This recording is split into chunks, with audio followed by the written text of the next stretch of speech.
Hi, welcome back. So we're now on to the psychology of flow. And the psychology of flow would be nowhere without this guy, Mihaly Csikszentmihalyi.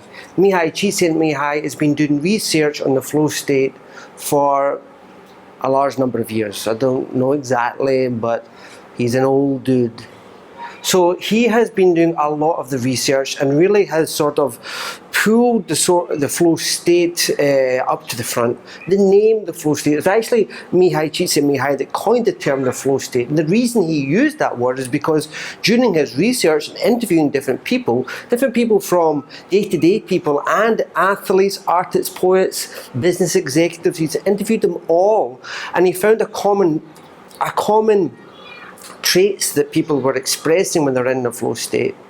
But the word that always seemed to surface, and the easiest word to describe what was actually going on, was the word flow. And that's what Csikszentmihalyi really brought to the front, was the term the flow state. But his research pointed to 8 components that people are experiencing when they're in a flow state. It's like the makeup of the flow state, if you like, on a psychology basis. So you have clear goals when you're in flow. You know exactly what the rules are, what you have to do. There's strong concentration and focused attention on what you're doing, really sort of lasering in on what you have to do to achieve your goals. There's a loss of feeling, or the self-consciousness disappears, so you don't have that internal dialogue going on. There is no inner critic. You're just really dissolved in what you're doing.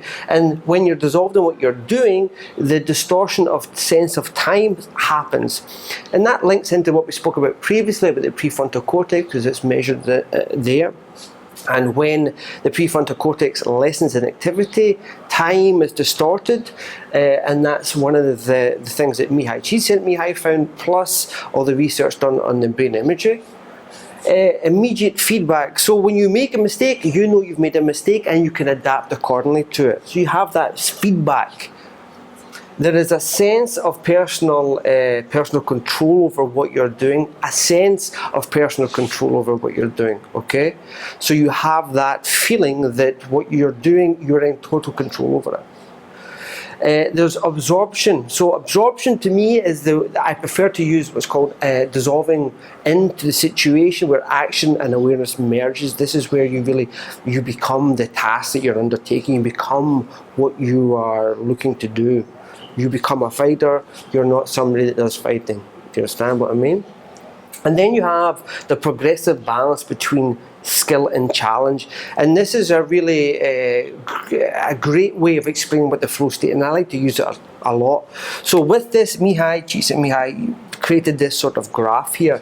So you have your skill level, and then you have your challenge. Okay, so what you want to do is that your challenge is matched by your skill level. Okay, I say matched, closely matched, because there's a slight progression there, and we'll speak about this slight progression in a minute. Okay, so how he describes the sensation, the feeling is that this here is anxiety and this is boredom. So you need to have a balance between those two. Okay.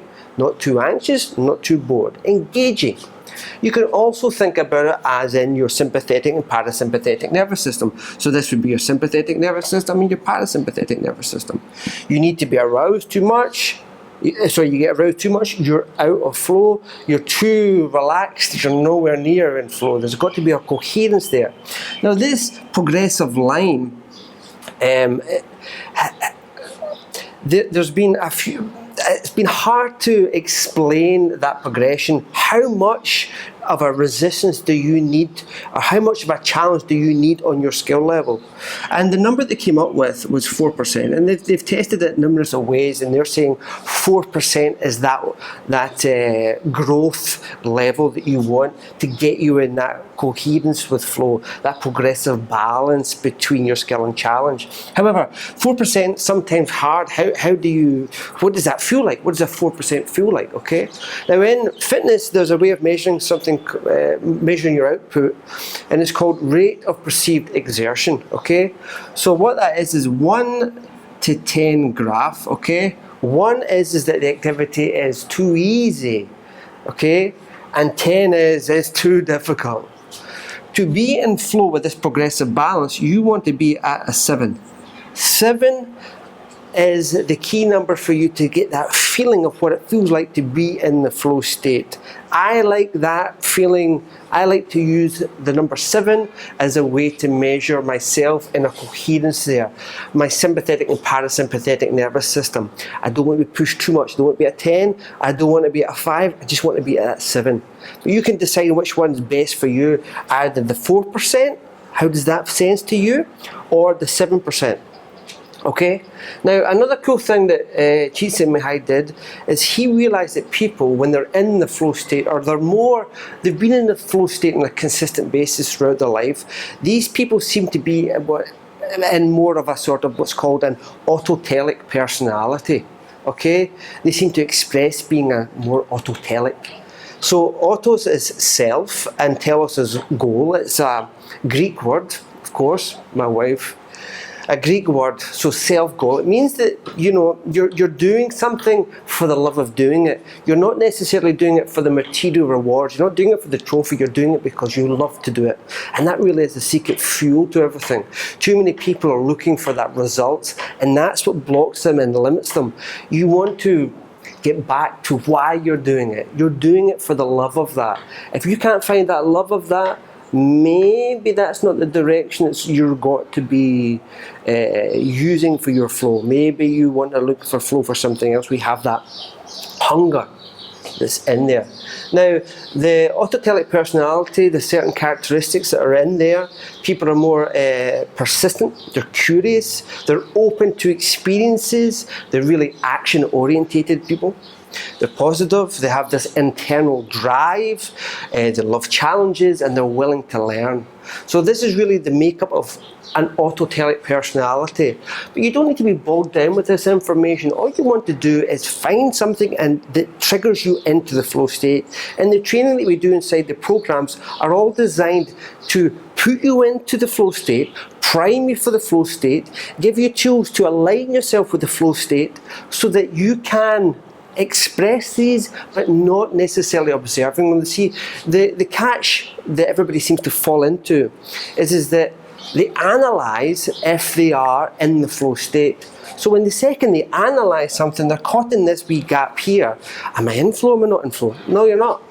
The second you bring awareness of this question, you're out of flow. You want to just allow yourself to be in flow, and then in reflection you can go back and analyse and see what you are. And you'll probably be able to notice that your friends say that you're maybe more positive just now. You're a real go-getter. You're really, you have that hunger for learning something. You're an autotelic person. But don't you look for it. Allow others to point it out to you. That's the real sort of secret medicine, the juice behind the wisdom that you will find when you're in flow on a consistent basis. Okay, thanks for listening. Stay tuned to the next video coming soon. Ciao.